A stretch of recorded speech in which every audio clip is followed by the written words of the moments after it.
Assalamualaikum semua, selamat datang di channel Confuciarized. Pertama-tama saya ingin mengucapkan minal aidin wal faizin, mohon maaf lahir dan batin. Mohon maaf saya baru sempat untuk membuat video sekarang ini ya, karena kemarin ada beberapa kesibukan yang memang harus saya selesaikan seperti itu. Nah, pada video kali ini saya akan membahas tentang bahasa-bahasa dan kegunaannya ya. Bahasa-bahasa di sini tidak akan seputar programming language saja, mungkin nanti ada beberapa bahasa yang lain seperti itu. Ini juga merupakan sambungan dari video sebelumnya, di mana video sebelumnya itu saya menjelaskan tentang bagaimana cara saya belajar pemrograman seperti itu ya. Oke, kita langsung aja. Yang pertama adalah basic nih. Oke, kita akan ini nge-expand basic. Nah, di basic itu seperti yang pada video sebelumnya ya, saya menjelaskan bahwasannya saya memang belajar tuh dari C dan C++ begitu. Di C ini saya belajar tentang basic programming, programming logic, algorithm, and data structure. Sementara itu di C++ saya belajar object oriented programming seperti itu. Ini merupakan fundamental dasar ya, mungkin dasar yang benar-benar di apa ya ditanamkan kepada kami mahasiswa jurusan teknik komputer di kampus saya seperti itu. Selanjutnya ini kita agak step up dikit. Ini ada bahasa multipurpose. Multipurpose itu artinya bisa digunakan untuk berbagai macam development ya. Nah, contohnya bahasa ini adalah Python. Nah, Python ini dulu saya belajarnya ya sama aja, basic programming, sintaksnya gimana, logiknya seperti apa, algoritmanya gimana, data structure-nya gimana, dan ditambah dengan object oriented programming seperti itu. Nah, selanjutnya untuk have fun sedikit, mungkin saya bikin beberapa automation yang nggak terlalu rumit-rumit banget lah. Ya, mungkin bisa dikatakan sederhana sekali seperti itu ya, hanya untuk eh, apa ya, hanya untuk membuat pemahaman saya itu lebih dalam lagi terhadap Python. Nah, selanjutnya mungkin teman-teman bisa belajar Python untuk data science, artificial intelligence atau kecerdasan buatan ya, web development, GUI development, dan game development. Oke. Selanjutnya ini ada others nih.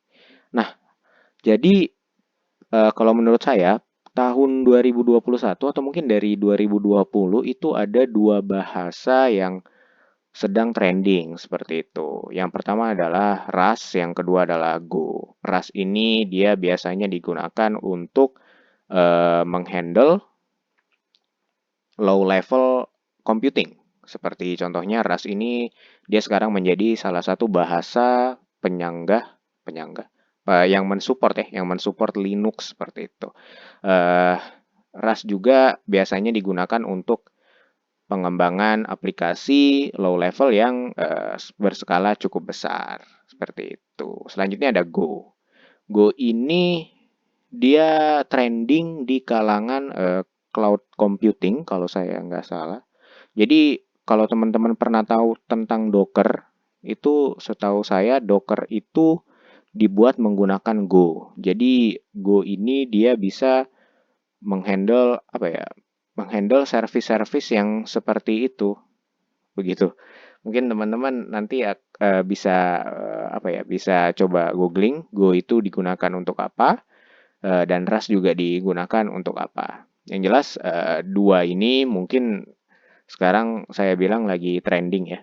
Dan mungkin teman-teman mau belajar ini untuk sekedar have fun ataupun memang ingin diseriuskan, ya it's okay. Dipelajarin aja. Oke. Lanjutnya ada data science. Di data science ini Python emang benar-benar apa ya kuat di data science ini. Python itu seperti apa ya bisa dibilang mungkin titik terbaiknya Python ya. Titik terbaiknya Python itu digunakan di data science. Nah, di data science ini ada beberapa modul Python yang bisa teman-teman gunakan untuk mensupport eh, mensupport data science development teman-teman nih. Nah, itu ada Pandas, ada NumPy, ada Scikit-learn, Matplotlib, dan SciPy ya. Selanjutnya di data science juga saya baca dari forum-forum tuh ada yang namanya bahasa R dan Scala. Nah, ini saya kurang ngerti banget gimana bahasa ini pakainya gimana, digunakan untuk apa. Itu saya kurang memahami gitu karena memang saya belum pernah belajar R dan Scala seperti itu. Jadi mungkin teman-teman bisa cek aja di Google juga banyak lah pokoknya. Selanjutnya ada SQL nih. Nah, SQL ini dia bukan bahasa pemrograman sebenarnya. Dia namanya Structure Query Language. Structure Query Language ini biasanya digunakan untuk memanipulasi database. Nah, jadi data-data yang ingin diolah itu mungkin ada beberapa kondisi dia akan disimpan di suatu database. Nah, itu untuk memanipulasi database-nya itu untuk menyimpan data, menyimpan data, membaca data, mengupdate data, dan menghapus data itu bisa memakai SQL. Seperti itu. Kita lanjut. Lanjut ada di AI development. Oh ya, Python ini juga selain di data science, dia mungkin juga eh, apa ya? Hebohnya itu di AI development gitu. Di AI development ini teman-teman bisa memakai beberapa modules Python seperti contohnya ada TensorFlow, ada Keras, ada PyTorch, dan banyak lagi modules-modules yang mensupport AI development untuk bahasa Python seperti itu. Jadi AI development dan data science tadi itu tuh sangat berkesinambungan seperti itu. Selanjutnya kita ke web development. Nah, di web development ini mungkin saya itu lebih deep dive ke web development bisa dikatakan seperti itu. Saya belajarnya awal-awal tuh HTML. Saya belajar tentang dokumen object model ya atau DOM. DOM itu adalah struktur dari suatu web gitu. Selanjutnya ada CSS atau Cascading Style Sheet. Ini digunakan untuk styling HTML ya. Styling komponen-komponen HTML seperti contohnya misal saya mau bikin tulisan library nih. Nah, itu saya bikin background-nya itu warna hitam tuh gimana sih caranya? Nah, itu bisa menggunakan CSS seperti itu. Nah, di CSS ini ada beberapa library-library yang cukup trending sih di kalangan saya dan teman-teman kampus saya. Itu yang pertama ada Bootstrap, yang kedua ada Zurb Foundation. Nah, ini mungkin teman-teman bisa uh, lebih dalamnya lagi, mungkin teman-teman bisa Google dan mungkin langsung cobain aja Bootstrap atau Zurb Foundation. Untuk Zurb Foundation sendiri mungkin agak sedikit lebih advance. Jadi memang jarang yang menggunakan Zurb Foundation, cuman kalau mau dipelajarin ya mungkin oke-oke aja. Seperti itu. Selanjutnya ada JavaScript. Nah, setelah belajar HTML, CSS, saya belajar JavaScript. Seperti itu. Di JavaScript ini saya belajar basic DOM, sama seperti HTML dan CSS. Terus styling HTML juga bisa dilakukan dengan JavaScript dan DOM manipulation itu juga bisa dilakukan dengan JavaScript. DOM manipulation tuh seperti misalnya ini saya lagi ngeklik suatu tombol nih. Nah, saat saya klik tombol itu tuh nanti akan mengexpand beberapa item seperti itu. Selanjutnya ada yang namanya jQuery, eh, Ajax dan XHR ya. XML, HTTP, request. Itu untuk XHR dan Ajax ini kalau nggak salah asynchronous JavaScript, uh, asynchronous JavaScript dan apa gitu saya lupa. Pokoknya jQuery ini digunakan untuk DOM manipulation, Ajax dan XHR ini digunakan untuk membuat request. Jadi JavaScript itu bisa membuat request, itu bisa digunakan dengan Ajax dan XHR.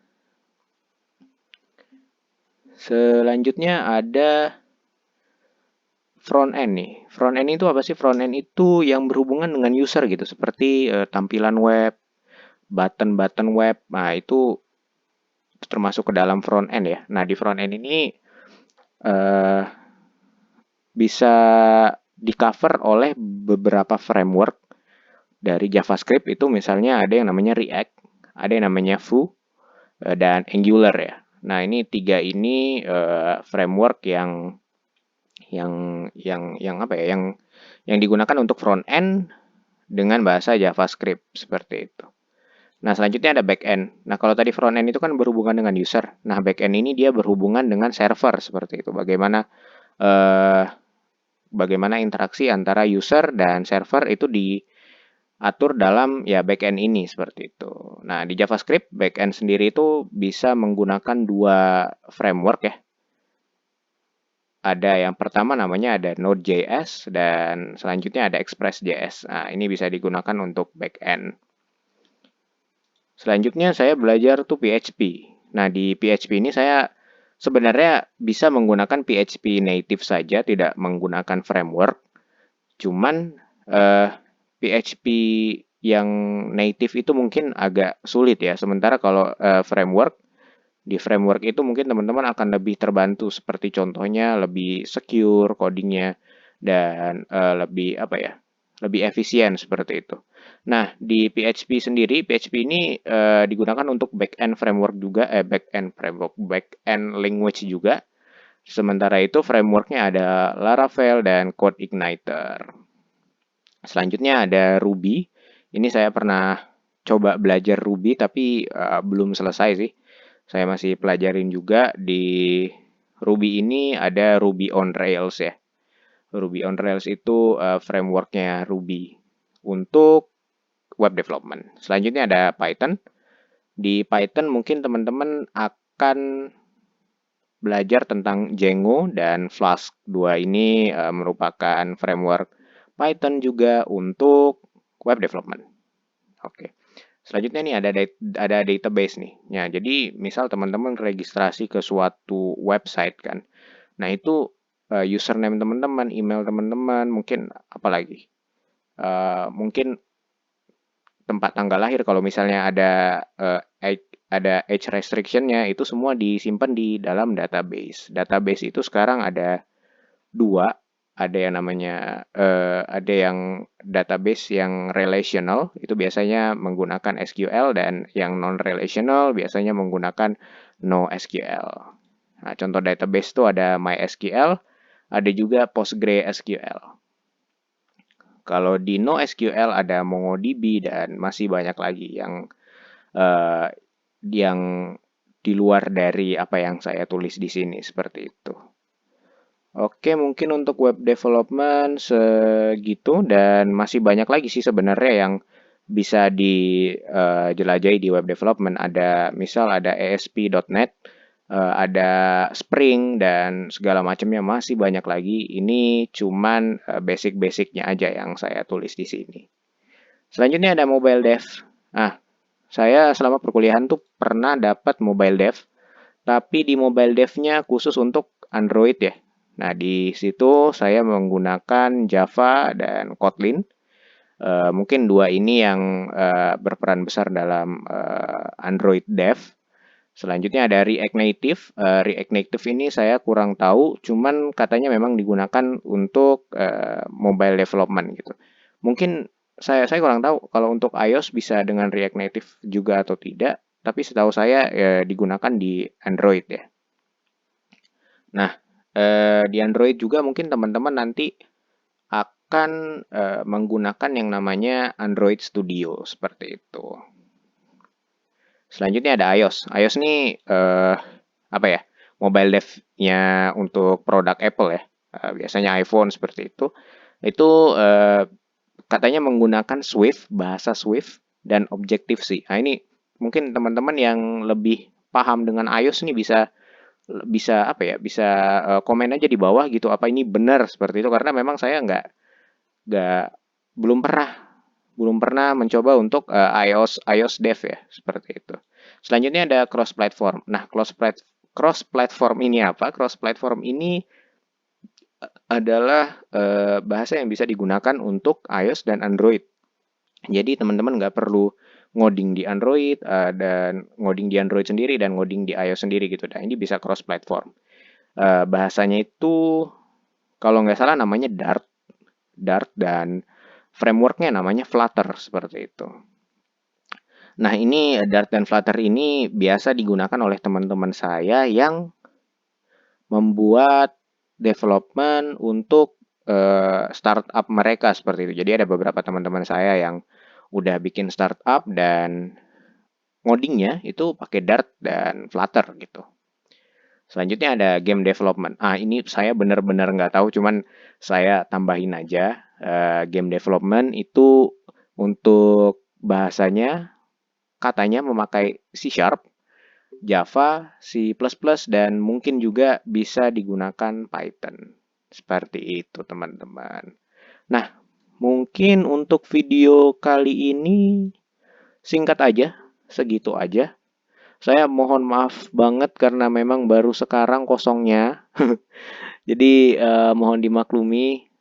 Kemarin selama Ramadan memang banyak kegiatan ya, entah perkuliahan ataupun lain sebagainya, urusan-urusan lain, dan mungkin untuk konten kali ini cukup sekian. Sampai ketemu lagi di konten selanjutnya. Dadah teman-teman. Assalamualaikum.